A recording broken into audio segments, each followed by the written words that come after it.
Oke. Oke, kita akan masuk ya. Sifat direct Fourier waktu kontinu.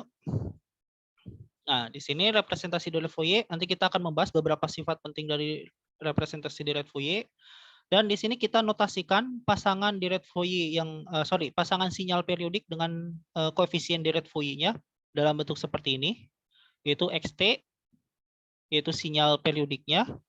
AK adalah koefisien dari direct Fourier, dan ini Fs yang artinya adalah Fourier series atau direct Fourier. Ini XT-nya kita membahasnya soal sinyal periodik hingga sekarang ya.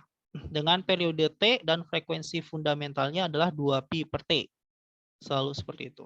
Nah, sifat yang pertama adalah linearitas. Sama seperti sistem LTI, LTI ya. LTI itu linear, bahwa dalam direct Fourier juga ini bersifat linearitas. Misal kita punya dua sinyal, XT dan YT. Ini bukan AK, ini BK ya. Sorry, ini BK ya. Ya, XT koefisien direct Fourier-nya itu AK, sedangkan YT koefisien direct Fourier-nya adalah BK. Nah, di sini XT dan YT memiliki periode yang sama, yaitu T. Nah, karena periodenya sama, maka kombinasi linearnya juga akan periodik pada periode yang sama, yaitu T. Hal ini juga berlaku dengan kombinasi linear representasi periodiknya. Jadi kalau kita jumlahkan XT dengan YT, XT dengan YT ini sinyal periodik dengan periode yang sama, maka penjumlahan kedua sinyal tersebut memiliki sinyal dengan periode yang sama, yaitu T. Begitu juga dengan representasi koefisien direct Fourier-nya. Dia juga akan memiliki frekuensi periodik yang sama. Gitu. Maka kita bisa menyatakan misalnya representasi dari penjumlahan antara kedua sinyal tersebut, sebut saja A XT ditambah B YT, ini akan sebentar. Oh, ini harusnya nggak ada XT-nya ya. Sorry. Ini harus XT-nya nggak ada. Saya lupa hapus. Maka koefisien direct Fourier dari ZT ini, yaitu sebut saja CK, itu akan sama dengan A dikalikan AK ditambah B dikalikan dengan BK. Seperti itu. Jadi ini pun merupakan penjumlahan kombinasi linear dari koefisien direct Fourier-nya. Oke, berikutnya adalah time shifting atau pergeseran waktu. Jadi sinyalnya itu kita bisa geser seperti tadi contohnya, misalnya sinusoidal itu sebenarnya adalah kosinusoidal yang kita geser sejauh 90 derajat. Seperti itu. Atau kebalikannya, kosinus itu adalah sinus yang kita geser 90 derajat. Seperti itu. Ketika pergeseran waktu dilakukan pada sinyal dengan sinyal periodik XT dan periode sinyalnya T, kita bisa melihat bahwa kalaupun kita geser entah ke kanan entah ke kiri, sinyal tersebut tetap memiliki periode yang sama, yaitu T. Dalam hal ini ya berarti pergeseran sinyal tidak mengubah periodenya. Maka koefisien direct Fourier dari BK akibat pergeseran waktunya ini kita bisa tuliskan sebagai ini, misalnya YT sama dengan X T min T0, yang artinya sinyal ini adalah hasil pergeseran dari sinyal XT yang digeser sejauh T0. Kalau minus berarti ke arah kanan. Maka bisa dituliskan seperti ini. Jadi tinggal diubah aja YT yang ini dengan XT min T0. Nah, kalau kita substitusikan T min T0 ini dengan tau, kita dapat peubah baru tau, ini jadi tau, T-nya pun jadi DT jadi D tau, dan T yang ini menjadi tau plus T0. Nah, di sini yang bagian T0 ini kita bisa pisahkan keluar, yaitu E min J K omega 0 T0 bisa kita pindahkan keluar, hanya menyisakan yang di dalam E pangkat min J K omega 0 tau D tau. Nah, kalau kita perhatikan bagian yang ini, dan kalau kita lihat tau ini sebagai variabel T, maka bentuk ini akan balik lagi ke AK. Ini adalah definisi dari AK yang ini. Jadi kita lihat kalau kita melakukan pergeseran waktu, maka yang terjadi pada koefisien refleksinya itu, koefisien deret Fourier-nya itu adalah besarnya sama dikalikan dengan E pangkat min JK omega 0 T0. T0 ini adalah sejauh apa sinyal tersebut digeser. Jadi dia hanya melihat pergeserannya saja, yang berubah itu adalah terjadi pergeseran di sini. Sedangkan nilai AK-nya ini akan sama dengan sebelumnya. Nah, ya, jadi kalau misalnya kita punya pasangan XT dan AK, maka XT min T0 ini menjadi AK yang dikalikan dengan E pangkat min JK omega 0 T0. Nah, itu untuk sifat yang kedua, yaitu sinyal yang waktunya digeser. Nah, ada juga tentang pembalikan waktu atau time reversal. Pada pembalikan waktu, ini juga sama kasusnya bahwa T-nya atau periodenya itu tetap sama atau tidak berubah. Jadi kalau misalnya kita melihat persamaan ini, X min T, sini, yang dari XT kita balik menjadi X min T, maka ininya ini tetap. Nah, yang berubah adalah bagian di sini. Nah, seperti ini. Ini X min T-nya masih tetap.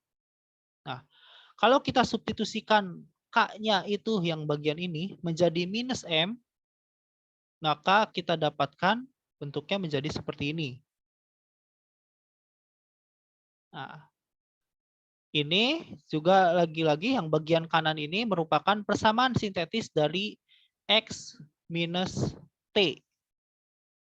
Ini hanya berubah di bagian yang sini, A minus M. Yang tadinya AK, di sini menjadi A minusnya, minus M. Dan di sini juga yang tadinya minus menjadi positif.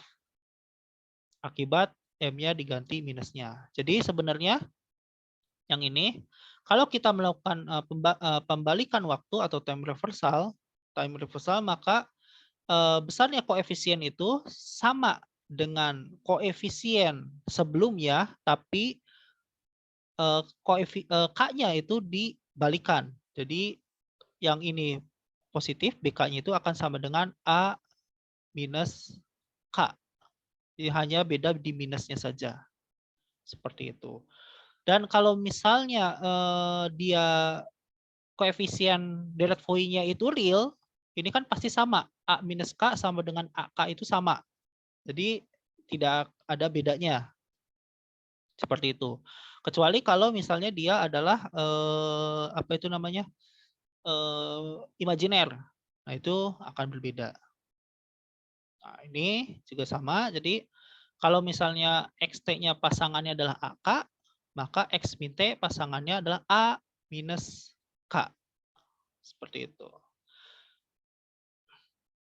Nah, artinya adalah kalau misalnya kalian tahu sinyal tersebut memiliki koefisien yang ini, nah, kalau dikasih soal berikutnya ternyata sinyalnya hanya dibalik saja, itu kalian sebenarnya nggak usah ngitung lagi, tinggal lihat saja dari yang sebelumnya, cuma diganti koefisiennya adalah bukan yang bagian AK-nya, tapi yang A minus K-nya, seperti itu.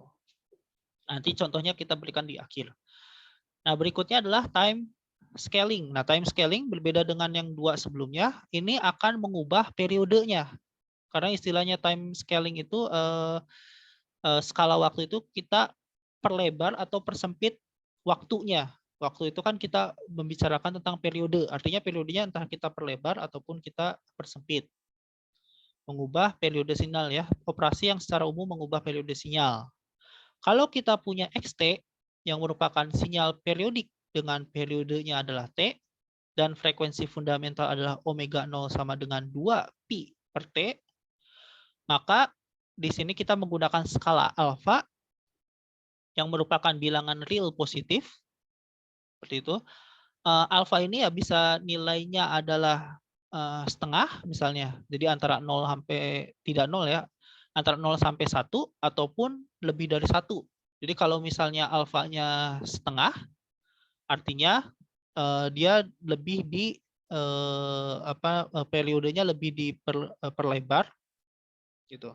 Tapi kalau alfanya lebih dari 1, misalnya 2, 3 dan seterusnya, maka periodenya lebih dipersempit. Nah, ini seperti ini, jadi periodenya menjadi T per alfa. Jadi yang tadinya T menjadi T per alfa. Kalau alfanya 2 berarti menjadi setengahnya. Kalau alfanya setengah berarti menjadi 2 kalinya. Seperti itu. Dan frekuensi fundamentalnya menjadi alfa omega 0. Seperti itu. Jadi memperbesar frekuensi adalah memperkecil periode. Nah, operasi ini hanya mempengaruhi komponen harmonik sinyal. Jadi yang dipengaruhi adalah komponen harmoniknya, bagian yang ini. Pangkat J omeganya. Tapi bagian AK-nya sendiri itu tidak berubah. Untungnya seperti itu. Nah, jadi bentuknya menjadi seperti ini. Hanya mengubah yang begini. AK-nya ini tetap. Oke. Yang berikutnya adalah perkalian dari dua buah sinyal atau multiplication. Kita punya misalnya XT dengan YT yang periodenya sama-sama T. Itu. Jadi ini berlaku kalau periodenya sama. Nah, kalau kita lihat bahwa hasil kali XT dan YT ini juga akan periodik dengan periode T. Misalnya kalian punya sinyal satu ini adalah sinus berapa? Frekuensinya misalnya anggap aja 50 Hz. Berarti kan 2 pi 100 pi T. Sin 100 pi T. Lalu yang satunya lagi GT-nya juga sama, misalnya apa? Bisa jadi cos ya, cos 100 pi T. Seperti itu. Nah, maka kalau misalnya dikalikan, nah itu hasilnya adalah sinyal yang memiliki periodik yang sama dengan hasil sinyal originalnya atau sinyal aslinya. Seperti itu. Walaupun kalau misalnya dituliskan secara matematis bisa aja nanti dia menjadi 2 kalinya, tapi nanti bentuknya jadi berbeda. Nah, sebenarnya lebih enak kalau dicontohkan pakai MATLAB nanti ya. Coba saya bisa kalau misalnya sempat untuk dicontohkan menggunakan MATLAB. Nah, jadi balik lagi hasil kali XT dan YT ini periodik dengan periodenya adalah T. Nah, maka koefisien deret Fourier hasil kali sinyal tersebut dapat dituliskan dalam bentuk seperti ini. Nah, ininya adalah HK, yang ini AL. Jadi kita mengalihkannya untuk masing-masing XT. Jadi A untuk K, misalnya K1 dulu dengan B deret B-nya. B misalnya dari B-1, B0, B1 dan seterusnya. Terus baru kita geser A-nya. Misalnya A0 dikalikan dengan B-1, B0, B1 dan seterusnya. A1 dan seterusnya dikalikan seperti itu. Nah, ini adalah bentuknya seperti ini. Kalau kalian perhatikan bentuk ini dan kalian ingat lagi mata kuliah pengolahan sinyal dan sistem di semester sebelumnya, maka bentuk ini adalah merupakan bentuk konvolusi, tapi ini adalah waktu diskrit. Jadi konvolusi waktu diskrit. Nah, dengan kata lain, kalau di sini adalah perkalian sinyalnya, direpresentasikannya dalam bentuk konvolusi pada koefisien deret Fourier. Nah, sedangkan untuk konjugasi dan simetri konjugat, misalnya kita punya XT, nah, konjugat kompleks dari sinyal XT tersebut akan menghasilkan dalam deret Fourier-nya, koefisien deret Fourier-nya adalah konjugasi kompleks dan pembalikan waktu pada koefisien deret Fourier. Jadi kalau misalnya kita punya XT dikonjugatkan, jadi konjugat itu hanya berlaku kalau ada bagian imajinernya. Kalau tidak ada bagian imajinernya, ya konjugat dan XT itu akan sinyal aslinya akan sama. Tuh. Nah, kalau misalnya XT-nya adalah AK, maka X konjugat T-nya direpresentasikan dalam delta-nya menjadi A konjugat minus K. Nah, seperti itu. Lalu ini salah satu sifat yang sangat penting pada delete Fourier, yaitu yang dinamakan Parseval relation. Untuk sinyal waktu kontinu digambarkan bentuknya seperti ini. Nah, jadi kalau kita punya sinyal kuadrat atau dikatakan sebagai daya rata, kalian ketemu ini adalah untuk menghitung daya rata, bukan daya sesat ya, daya rata di apa itu, rangkaian listrik 2 ataupun di sinyal dan sistem pasti ketemu bentuk seperti ini. Untuk menghitung daya rata dalam kurun atau dalam rentang satu periode, maka maka bagian kanannya atau bagian ini bagian analitiknya ya, bagi fungsi persamaan analitiknya menjadi bentuk seperti ini. Karena pangkat J dikuadratkannya menjadi 1. Nah, menjadi bentuk seperti ini. Jadi daya rata persatuan waktu ini dalam satu periode. Nah, kalau misalnya kita ganti XT-nya menjadi bentuk seperti ini. Nah, nih. Tadi saya sudah jelaskan, ini yang menjadi 1, tinggal AK kuadrat. Kalau kita integralkan dalam selang waktu T dan dibagi dengan T, ini maka menjadi 1, tinggal sisa AK kuadratnya saja. Nah, jadi dapat kita katakan AK kuadrat ini adalah daya rata pada komponen harmonik ke K dari XT. Jadi untuk K1 itu untuk komponen harmonik 1, K2 komponen harmonik 2 dan seterusnya. Nah, yang ingin dikatakan oleh Parseval relation ini adalah bahwa total daya rata sinyal itu akan sebanding dengan jumlah daya rata dari semua komponen harmoniknya. Seperti itu. Jadi kalau kita ingin menghitung daya rata sinyalnya, kita bisa menghitung dari daya rata semua komponen harmoniknya, dari komponen harmonik 1, komponen harmonik 2, 3, 4, dan seterusnya.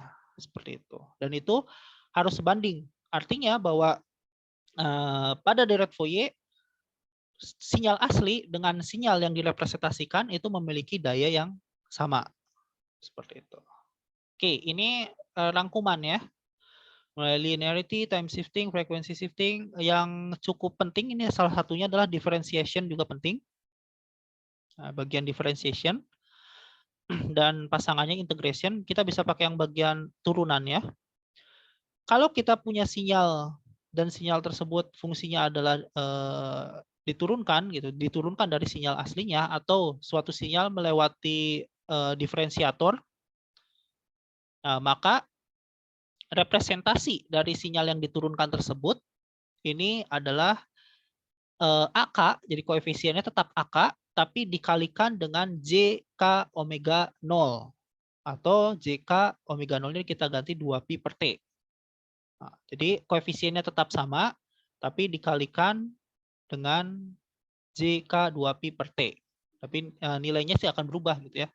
Cuma AK-nya itu tetap sama nilainya dengan XT yang sebelumnya. Nanti saya akan berikan contohnya. Begitu juga integration, ini tinggal kebalikannya saja dari yang ini. Jadi AK-nya dibagi dengan JK omega 0. Seperti itu. Oke. Nah, di sini kita akan menghitung menggunakan sifat-sifat dari deret Fourier untuk sinyal periodik dengan contoh-contoh yang kita sudah pernah kerjakan. Artinya kita sudah tahu nilainya. Nah, yang pertama kita punya sinyal GT. Ini adalah sinyal kotak seperti ini. Periode fundamentalnya adalah 4 dari -2 sampai 2. Jadi 4. Dia akan terus berulang. Nah, kalau kita lihat di sini, sinyal ini sebenarnya mirip seperti sinyal yang ini. Tapi kita ubah T-nya yang ini. Oh, ini T1-nya bebas ya. Nah, tapi T-nya adalah 4. Nah, ini kan contoh dari bab 3 kalau tidak salah. Nah, jadi T-nya sama dengan 4. Kalau yang ini kan T-nya sama dengan berapa ini? T ya. T-nya ya tetap T. Nggak ada nilainya di sini umum. Dan T1-nya sama dengan 1. Nah, jadi kita bisa gunakan yang ini. Tapi kita sedikit ubah. Yang pertama, amplitudanya kita turunkan. Dari ini kan 0 sampai 1, ini menjadi 0 sampai 1, ini menjadi min setengah sampai setengah. Artinya kita turunkan setengah. Jadi pasti nanti GT ini adalah min setengah dari ini. Lalu kita geser yang ini. Kita geser, kalau ini kan puncak titik tengahnya di 0 di sini, tapi ini kita geser. Jadi geser sebesar T1, yaitu T1-nya adalah 1. Nah, maka bentuk sinyalnya menjadi GT akan sama dengan X T-1 dikurangi setengah. Nah, kalian bisa buka lagi dengan contoh yang di bab 3 itu. AK-nya berapa sih di situ? Nanti kita jadi tidak perlu menghitung lagi ulang ini, tapi kita bisa sedikit memodifikasi dari yang sudah kita ketahui. Nah, pertama GT sama dengan XT min 1 min setengah. Nah, kalian harus dapatkan dulu bentuk hubungan sinyal GT tersebut dengan sinyal yang sudah kita ketahui jawabannya. Nah, di sini kita karena ini penjumlahan yang sifatnya linear, artinya kita bisa menghitungnya terpisah masing-masing. Ini dulu, baru bagian yang ini. Nah, untuk bagian yang ini adalah pergeseran waktu sejauh 1 satuan waktu ke kanan. Seperti itu. Nah, dengan sifat pergeseran waktu, kalian bisa melihat lagi kalau time shifting, XT min T0, AK-nya tetap ada, lalu dikalikan E pangkat min J K omega 0 T0. T0 ini adalah pergeseran waktunya. Jadi kalau T0-nya tadi adalah 1, maka T0 di sini pun adalah 1. Nah, jadi seperti ini. Omega 0-nya tadi adalah karena di sini T-nya adalah 4, maka omega 0-nya 2pi/4 atau pi/2. Nah, maka di sini adalah omega 0. Nah, ini adalah koefisien untuk bagian yang ini. Nah, lalu kita lihat bagian DC-nya yang ini. Nah, bagian DC-nya ya artinya ini hanya sinyal DC yang ini. Kita bisa menuliskannya bentuknya seperti ini. Dia hanya min 1/2 kalau K-nya sama dengan 0 dan 0 untuk kasus lainnya. Seperti itu. Karena ini bagian bagian DC-nya yang ini. Jadi ini representasi untuk bagian yang ininya adalah bagian yang ini. Nah, maka kita bisa jumlahkan dengan sifat linearitas. Jadi sebut saja bahwa pasangan dari GT ini koefisiennya adalah DK. Nah, merupakan penjumlahan dari BK dengan CK. Tinggal jumlahkan saja, ini dijumlahkan dengan 0 dan ini dijumlahkan dengan minus setengah. Tapi karena ini hanya berlaku untuk K sama dengan 0, maka ini pun adalah A0 minus setengah. Seperti itu. Jadi ini adalah koefisien Dirac-Fourier untuk sinyal GT ini. Nah, jadi kita nggak perlu menghitung integralnya lagi. Nah, kita ingat-ingat lagi yang pada ini. Nah, pada bentuk ini A0-nya berapa? Nah, ini harus nanti dimasukkan ke bagian sini. AK-nya berapa? Nah, itu pun harus nanti dimasukkan dari yang ini ke bagian sini. Coba. Nah, kalau kita lihat dari contoh sebelumnya, AK-nya adalah sin pi/2 dibagi dengan K pi. Untuk K tidak sama dengan 0 dan setengah untuk A0-nya atau K sama dengan 0. Nah, berarti kita bisa ubah, tinggal substitusikan AK yang ini dengan yang bagian sini. Nah, Inilah koefisien delete Fourier dari sinyal GT tersebut. Di sini A0-nya adalah 0. Masuk akal karena lagi-lagi bahwa rata, daya ratanya atau nilai ratanya di sini adalah 0. Dari ini min setengah dan ini setengah, pasti tengah-tengahnya adalah 0. Nah, seperti itu. Nah, di sini artinya kalian sebenarnya tidak perlu melakukan pengintegralan berulang lagi karena sinyalnya hanya tinggal digeser dan di istilahnya diturunkan seperti itu. Oke. Nah, contoh kedua, kita punya sinyal segitiga seperti ini. Kalau kita lihat sinyal segitiga ini ya tidak mirip dengan sinyal persegi. Nah, ini periodenya adalah 4 dari -2 sampai 2.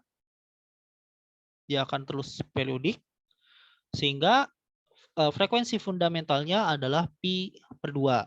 Nah, sebenarnya ada hubungan antara sinyal segitiga ini dengan sinyal persegi.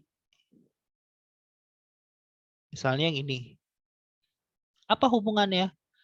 Hubungannya adalah kalau sinyal ini didiferensialkan atau diturunkan atau melewati diferensiator, rangkaian diferensiator, maka sinyal ini akan menjadi sinyal kotak.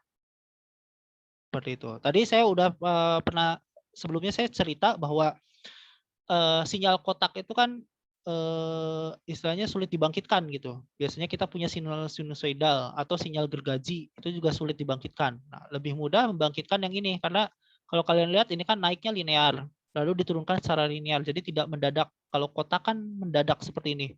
Tiba-tiba naik dalam waktu yang sangat singkat. Nah, turun dalam waktu yang sangat singkat. Jadi bayangkan kalau misalnya apa clock di komputer kan bisa beberapa giga tuh. 1 giga aja berapa per second tuh. 1 giga itu kan 10 pangkat minus 9 detik. 1 pangkat minus 9, 10 pangkat minus 9 tuh berapa itu? Berapa? Per miliar. Per miliar ya. Ya, ya per miliar kan artinya dalam 1 detik komputer kalian bekerja sebanyak 1 miliar kali. Entah itu dalam melakukan perhitungan atau apa, itu kan ada step-stepnya ya kalian belajar di teknik digital. Nah, itu seperti itu. Artinya kalau kalian ingin membuat yang kotaknya tegak seperti ini, ya berapa detik ini kalau dibandingkan dengan 1 GHz? Itu 1/1 miliar detik. Artinya harus sangat singkat sekali. Seperti itu. Dan itu hal yang sangat sulit. Makanya misalnya bisa dibuat menggunakan sinyal segitiga dan kita gunakan diferensiator. Seperti itu. Untuk membuat sinyal kotak. Nah, jadi sinyal segitiga yang begini ini ternyata kalau diturunkan itu menjadi sinyal kotak. Sinyal kotak yang sama seperti yang di GT. Jadi yang sama seperti ini. Seperti itu. Jadi ini kan naik, turun. Kalau diintegralkan ya, ini kan bagian turunnya nih, negatif. Min, sorry, segitiga yang itu ya. Jadi segitiganya kan seperti ini. Jadi kalau yang min T diintegralkan jadi seperti ini. Dari sini jadi min setengah. Lalu T yang ini kan yang bentuknya T naik. Nah, itu kalau diturunkan menjadi bagian yang ini, DC. Jadi setengahnya. Nah, jadi kalau sinyal segitiga ini diturunkan, didiferensialkan menjadi sinyal kotak GT tersebut. Nah, jadi kalau misalnya kita punya tadi sinyal GT itu koefisien deret Fourier-nya adalah DK, maka untuk yang XT ini kita sebut EK ya. Nah, kita bisa melihat bentuk diferensial yang ini XT menjadi bentuknya seperti ini.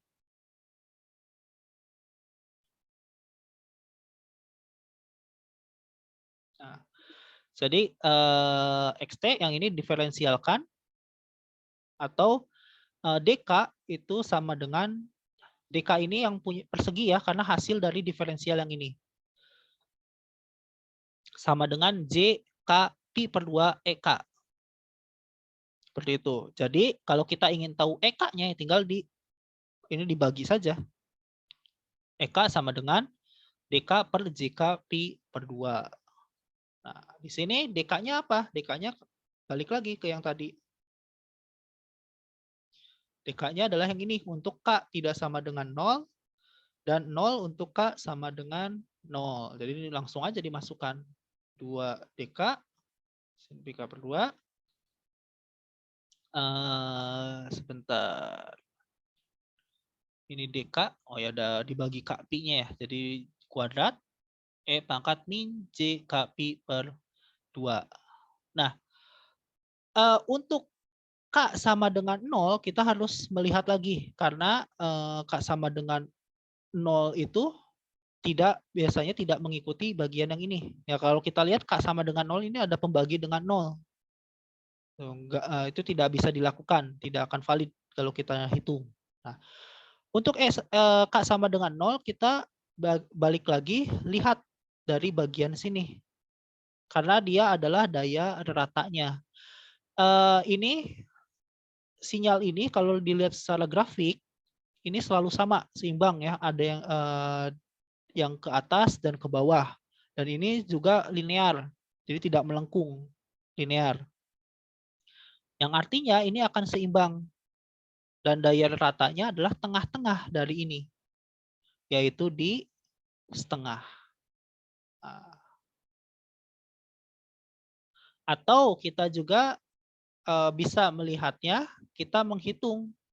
Karena daya rata itu ngomongin luas area, kita hitung luas areanya dibagi dengan, atau integralnya ya, dibagi dengan periodenya. Ini kan periodenya adalah 4. Nah, kita hitung luas areanya di sini. Jadi kasusnya kalau misalnya ini tidak linear, nah kalau tidak linear maka harus dihitung seperti itu. Jadi kita hitung luas areanya 2 kali 1 dibagi 2, ini 1, ini 2, lalu dibagi periodenya adalah 4. 2/4 adalah setengah. Seperti itu. Nah, ini adalah E0-nya. Jadi untuk K sama dengan 0 dia nilainya setengah. Untuk K tidak sama dengan 0 dia mengikuti aturan yang ini. Oke.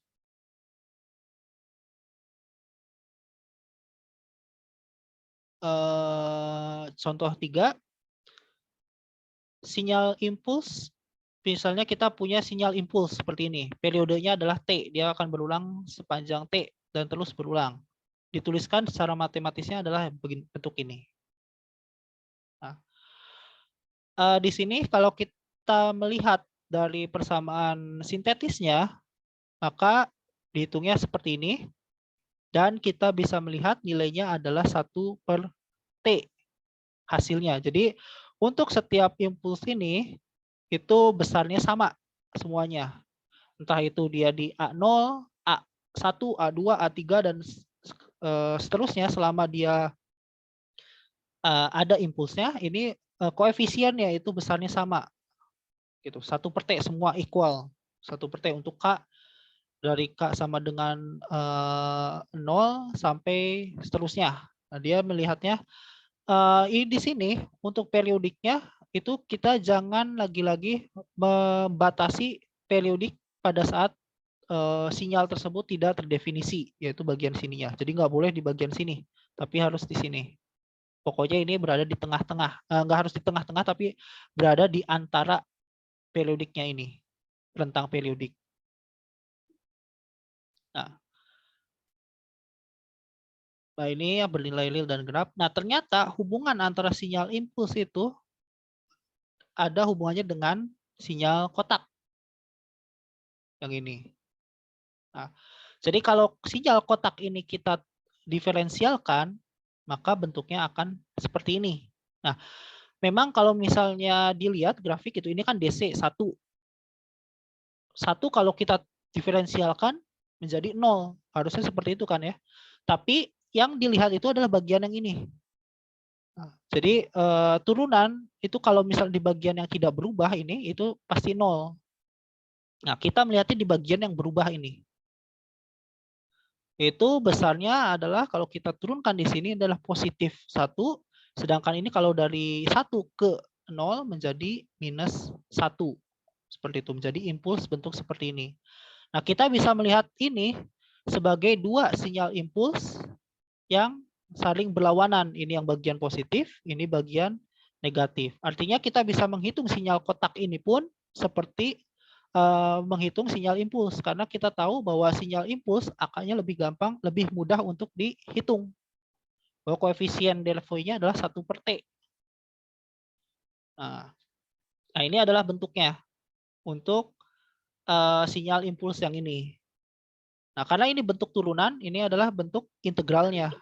Kalau diintegralkan menjadi bentuk yang ini.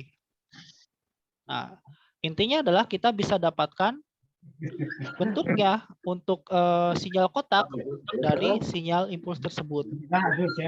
Dan itu akan sama hasilnya. Oke, kita akan stop dulu di sini. Silakan kalian. Oke, jadi bagian ini contoh kita mendapatkan koefisien deret Fourier untuk sinyal persegi dari sinyal-sinyal impuls yang hasilnya mau dihitung menggunakan fungsi analisisnya ataupun menggunakan ini, hasilnya akan sama, harusnya sama kalau ngitungnya benar seperti itu. Dan di sini kita lihat tidak perlu menggunakan integral seperti itu. Jadi yang dengan jawaban yang sudah ada kita dapatkan. Nah, dari bentuk ini untuk impuls kita bisa dapatkan bentuk ininya apa? Ini dengan pergeseran waktu. Di sini kalian lihat dari sifat pergeseran waktu dan sifat linearitas. Kalian dapatkan bentuk turunannya juga. Bentuknya seperti ini untuk koefisien dari sinyal kotak. Oke. Berikutnya kita akan membicarakan tentang deret Fourier dan sistem LTI atau sistem linear time invariant, linear dan tidak berubah terhadap waktu. Nah, ini akan kita hubungkan kenapa dalam perhitungannya, khususnya dalam melihat respon dari sistem LTI, kita membutuhkan representasi deret Fourier. Misalnya pada sinyal dan sistem atau transformasi Laplace kita punya bentuk ini. XT-nya itu adalah E pangkat ST. Atau dan keluarannya menjadi bentuk HS E pangkat ST. Dengan HS-nya sendiri definisinya adalah bagian yang ini. Dan HT ini atau yang tahu di sini yang disebut sebagai respon impuls dari sistem. Jadi keluaran itu adalah hasil kali respon impuls dari sistem dikali dengan ini sinyal masukannya. Seperti itu. Kalau ini dalam bentuknya dalam domain Laplace. Nah, sekarang yang ingin kita lihat pada Fourier itu kita ingin ya bahwa S ini yang tadinya adalah bilangan kompleks, kita hanya melihat bagian imajinernya saja atau real S-nya itu adalah 0. Jadi kita hanya melihat yang bagian real dari S-nya itu 0 sehingga kita hanya memiliki S-nya adalah bagian imajinernya atau di sini dituliskan sebagai J omega. Sehingga E pangkat ST tadi dituliskan sebagai E pangkat J omega. Nah, ini adalah hubungan antara Laplace, transformasi Laplace dengan transformasi Fourier. Yang merupakan yang ini E pangkat J omega adalah sinyal eksponensial kompleks dengan frekuensinya adalah omega. Maka fungsi sistem dalam bentuk S sama dengan J omega, jadi yang bagian sininya itu diganti. S-nya jadi J omega. Dan dituliskan sebagai HJ omega, ini yang dikenal sebagai respon frekuensi dari sistem.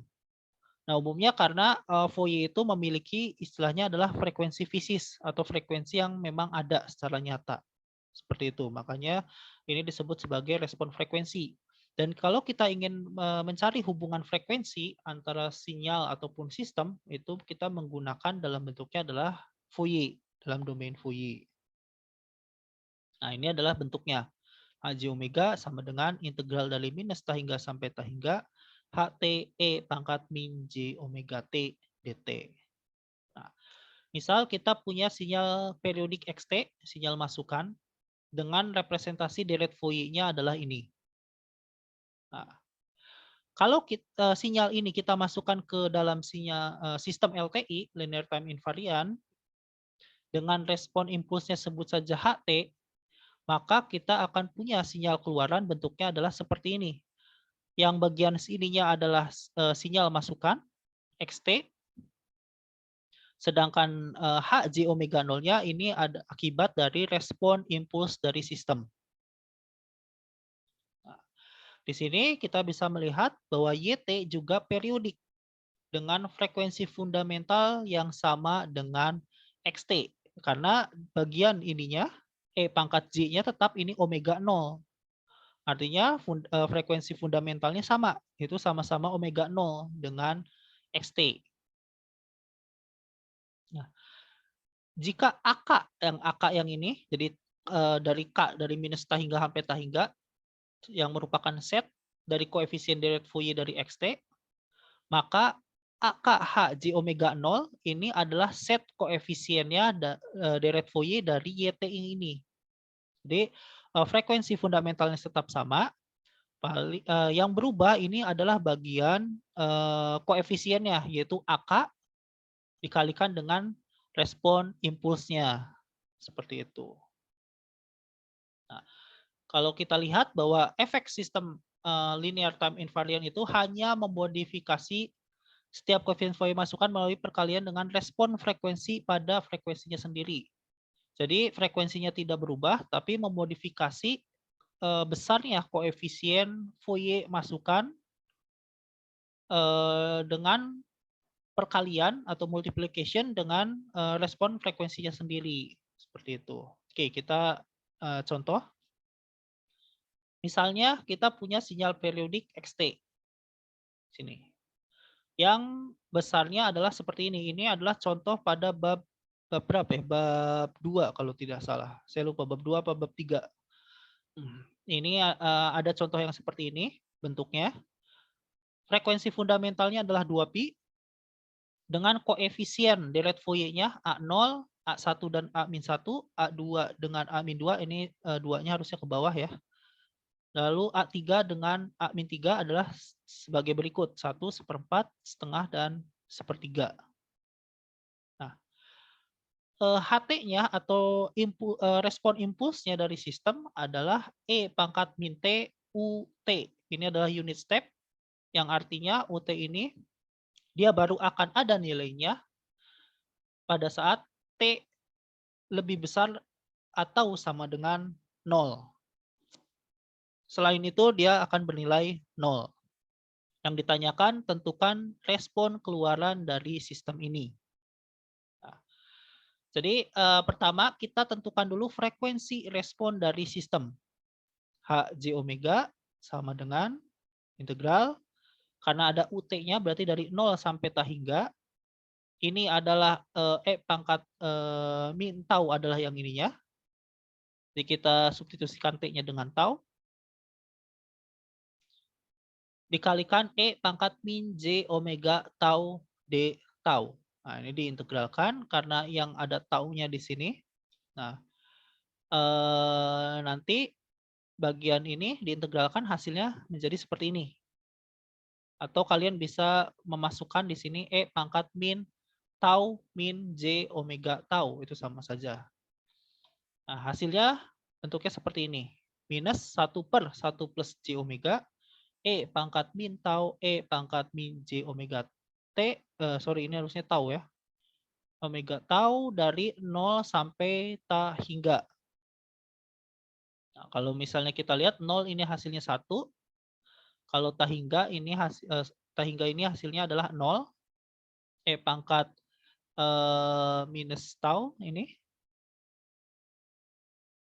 E pangkat minus tau ini menjadi 0. Sedangkan kalau 0 ini menjadi 1. Sehingga hasilnya adalah 1/1 plus J omega. Nah, berikutnya tentukan YT dengan persamaan yang sebelumnya. Ini harusnya 1 ya. Ini ya. Nah, mana YT-nya tadi ya? Nah, yang ini. E jika omega 0 T. Nah, ini harusnya omega 0 T. Nah, omega 0-nya tadi adalah 2 pi. Nah, berarti ini harusnya adalah 2 pi. Bukan 1 ya, 2 pi. YT sama dengan BK E JK1 pi T. JK2 pi T. Ini adalah omega 0-nya 2 pi. Nah, BK-nya sendiri adalah AK dikalikan HJK2 pi. Yang ini HJ omega atau HJK2 pi. Sini. Nah, berarti tinggal ini dikalikan dengan AK. AK-nya tadi adalah 1/4 setengah dan 1/3 tergantung dari nilai K-nya. Nah, yang harus kita maka kita dapatkan bentuk seperti ini. B0-nya B0 sama dengan 1. Jadi tinggal dikalikan saja AK dengan HJK2 pi. Yang ini.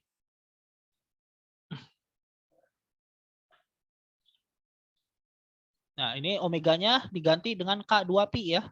Yang ini. Sama, yang ini juga. Nah, jadi bisa kita dapatkan untuk K sama dengan 0, K sama dengan 1 dan min 1, 2 dan min 2, dan 3 dan min 3 seperti ini. Nah, ini adalah koefisien deret Fourier dari sinyal yang tadi, sinyal XT tadi yang dimasukkan ke sistem LTI. Nah, ini perhatikan, yang harus diperhatikan adalah YT harus bernilai real karena merupakan hasil konvolusi dari XT dan HT. Yang keduanya juga adalah real.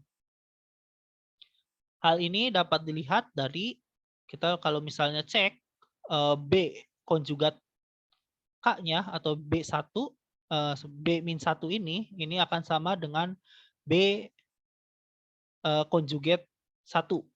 Jadi minusnya ya. Jadi sama. Seperti itu. Maka ini pun YT ini akan berbentuk real. Nah, bagaimana untuk menunjukkan YT itu berbentuk real? Maka kita harus melihat amplitudenya dan juga sudutnya. Dan diterjemahkan dalam bentuk ini. Nah, kita melihat dia cos 2 pi KT ditambah theta. Nah, kita harus mencari nilai DK, yang ini adalah amplitude dari masing-masing ini. Magnitudenya, sorry bukan amplitude ya, magnitude istilahnya. Dan ini adalah sudut fasanya.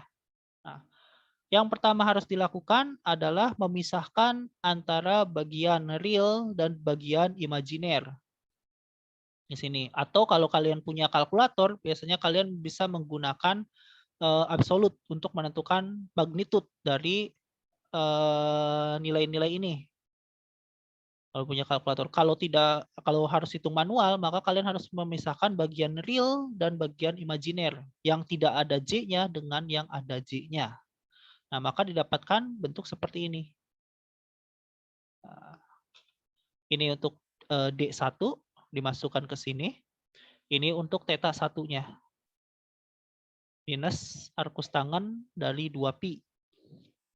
Nah, dimasukkan ke sini. Nah, ini adalah nilai-nilai. Ini kalau tidak menggunakan kalkulator akan sulit dihitung. Nah, seperti itu. Nah, di sini contohnya kita menghitung sinyal keluaran dari sinyal masukan yang melewati suatu sistem LTI. Seperti itu. Pada kenyataannya,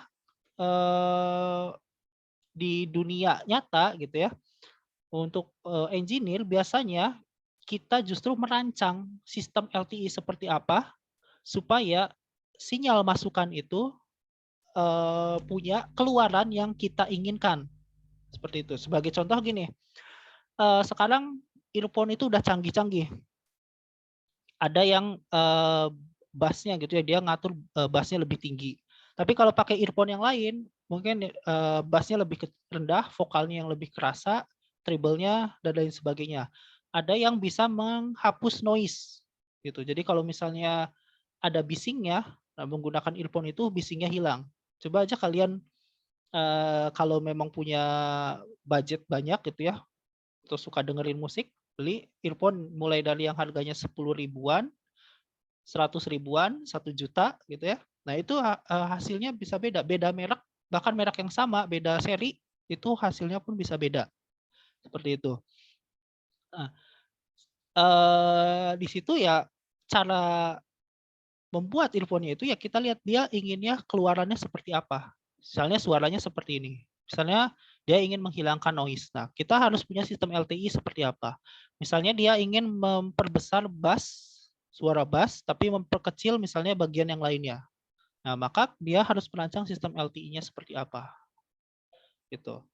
Ada lagi yang lebih unik, dia speaker bentuknya,